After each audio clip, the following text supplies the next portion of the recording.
Michael Chandler took a tough loss to Paddy Pimblett at UFC 314. But what happened backstage after the fight hit even harder. Chandler shared a video on Instagram showing the moment his son saw him lose in person for the first time.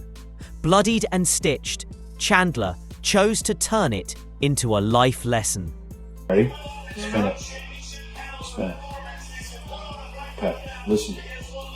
Chandler's going to work extremely hard. We're going to try and do the best that we can. Sometimes we're going to fall short. We're going to come up short. But we're always going to keep our head up. We're always going to keep our head up. Even if you get some cuts on your face. Even if you get some cuts. Okay. I love you. Cheers. No trash talk, no excuses, just raw honesty from a fighter dad. But while Chandler was handling his loss with class, another fighter was doing the exact opposite. Ilia Topuria stirred the pot again, this time taking a shot at Demetrius Mighty Mouse Johnson on the Joe Rogan Experience. Ilia admitted he was never a fan of DJ and even mocked his nickname, calling him Mickey Mouse. Gotta listen. You gotta think about Mighty Mouse too, man. Mighty Mouse in his prime was a bad mother. Bad. He would do the guys like when he suplexed Ray Borg and caught him with an armbar in the middle of the air and finished him. You don't think so? I see your face. I see your face. No. It's not like, I don't know. I never was a big fan of him. No? No. Never. I think in his first prime, of all, when you call yourself a Mickey Mouse, Mighty Mouse. So I always thought that he was a Mickey Mouse. I'm like, bro, how the calling yourself a Mickey Mouse? No. He was a good fighter. He was a very technical fighter. He dominated the whole division. How many times he defended his belt? Like many times. 14 times? Meanwhile, Volkanovski might be lining up his next title defense. Alexander Volkanovski says he's looking to return soon, and he's eyeing Movsar Evloev. Speaking to Fox News Australia, Volk said he respects the fact that Evloev is undefeated and part of the new generation. He's undefeated. I like the fact that he's undefeated and still one of the younger generation again, right? I think for the legacy, that would still mean so much. Is that what the fans want? Is that what the UFC wants? I don't know. I'm going to need to talk to them. We'll see what happens. But I think my hand's all good. I don't think there's any broken bones. So I'm looking to let this heal up, and I'll get back in there soon. Legacy fight vibes. Volk's already plotting another title defense. Speaking of newcomers, a familiar name is finally stepping into the UFC. After years of hype, Aaron Pico is finally UFC bound, and he's not easing into it.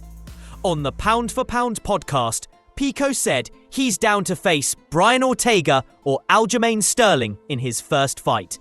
To be honest with you, you guys know me, like, you know, everybody has their own style. Like, I'm gonna just smash everybody. But I want to look at it like very objectively. Like they offered me Movsar. So, okay, I have a name now.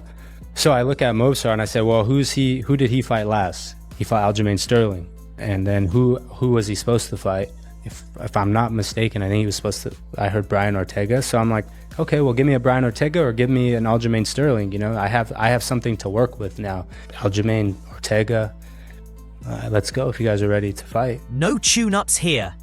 Pico wants a top guy right out the gate. But back to Ilia, because this man can't stop talking. After beating Chandler, Ilia Topuria made it clear. He's not interested in contenders, he wants the belt. On Rogan's podcast, Ilia dismissed Chandler as an average fighter and said he sees no point in a number one contender fight. He did a great job. He did what he had to do, but for me, I'm going to be completely honest with you. For me, Chandler, he never was an extraordinary fighter. He was like an average level fighter. Who did he beat in the UFC? So he beat Dan Hooker and Tony Ferguson, when Ferguson was almost 40 years old. At the end of the day, you see wars. It's a very competitive fight. You see almost a bar fight. You see two guys in the middle of the octagon exchanging punches. But you don't see technique. You don't see skills. You'll see a great fight, because as fans, it's very entertaining to watch fights like that. But if you really think about it, you don't see skills in that fight. You don't see someone trying to take you down, control you. Some great submissions, great transitions, striking. See a guy that's looking for combinations, looking for his moment, creating spaces. It's just wild dogs. And that's cool. You need guys like him. I would never recommend to someone, watch this guy and learn something. He's either fighting for gold or not fighting at all. But Daniel Cormier thinks that title shot isn't happening anytime soon. Khabib recently said Ilya needs to prove himself before facing Islam Makhachev, and DC agrees. Cormier broke it down on air, saying Khabib's comments basically confirm the fight won't happen. More or less our stance. That's Khabib. Hey, that there is as telling as anything you'll hear from anyone, because that is Team Islam saying it's not really happening. This is not what's happening. So for the first time, we know now that Team Makhachev is going, I don't feel he's earned it. So I don't think he gets the fight. Khabib also said in that article, Islam's the champion. He should have a say in what's going on. Right? So it'll feel like a bit of a standstill. But I gotta agree. Right?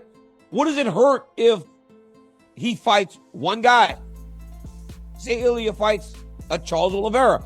Oliveira was tentatively the next guy after beating Michael Chandler. It was supposed to go Arman, Charles.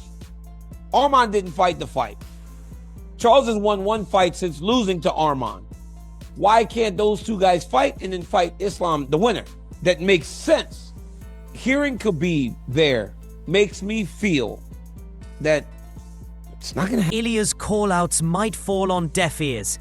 And then there's Colby Covington, who showed up when the cameras were rolling. Michael Bisping and Paul Felder aren't buying Colby Covington's tough guy act backstage at UFC 314. Paddy claimed Colby avoided him at Power Slap, but confronted him at UFC 314 when security and cameras were present. What is that all about, in your opinion? Relevancy. He's trying hard lately. That's what's going on. Do you really believe, just simply because it's Paddy, he had a big moment, I'm going to insert myself and get some headlines? Because yeah, he was saying come up to a man's weight class. Yeah, he said it in his other video. Yeah. What's the difference between that moment that Paddy talked about and this moment this time? Security guards and cameras. And cameras. Hold on a minute. Hold on. I mean, we're not trying to start beef with Colby, but you've already. Well, why at this point? You know what I mean? I mean, he's going to go in on anybody anyway. So you're right though. PI, head down, doesn't say anything. Backstage, cameras everywhere, lots of security. Turn on the chaos. Turn on the chaos. Here comes the camera. Here comes 5 security guards. If you ran into him one-on-one in a room, it's not happening. And I don't mean that disrespectfully. I get the act. I know what he's doing, but that's what it is. I'm sorry. And I'm not saying I want to fight him. I'm not saying I'm going to go out and slap him. That's not who I am, because I don't say that. And I don't say that in front of people. If he attacks me, obviously we'll be in a fight. It's just, it's tired, man. It's tired. It is tired. And it is kind of pathetic. But when Harrington or you mentioned the security there, that just makes me, like, as a man and as a fighter, that didn't even occur to me, because it's not something that comes into the equation. I'm not trying to sound tough, but it's like, he fights in the UFC. I didn't think that would be factored in. Convenient timing, Colby. And if you thought that was wild, Sean Strickland went full atheist after Bryce Mitchell's loss. After Bryce Mitchell lost to Jean Silva, Sean Strickland posted a brutal tweet. Looks like God isn't real. Renato Moicano wasn't a fan and said it crossed the line, especially after Bryce had made his faith part of the build-up. I knew that. Man. Yeah. I know there was a lot of people supporting Bryce Mitchell, you know. A lot of people. A lot of people. And I think what changed the odds But if you look stylistically, that was a very bad matchup for him. But you know what? I know Sean Strickland made some comments about God and all that, and I didn't like it, to be honest, because I think it's not fair, right? But I was intrigued to see how Bryce Mitchell will respond to that, because one thing is when you believe in God but then you use that as promotion, you know? Yeah. Because I think Bryce Mitchell said like, God is by my side. Yeah. The other guy has a demon and all that stuff. Right.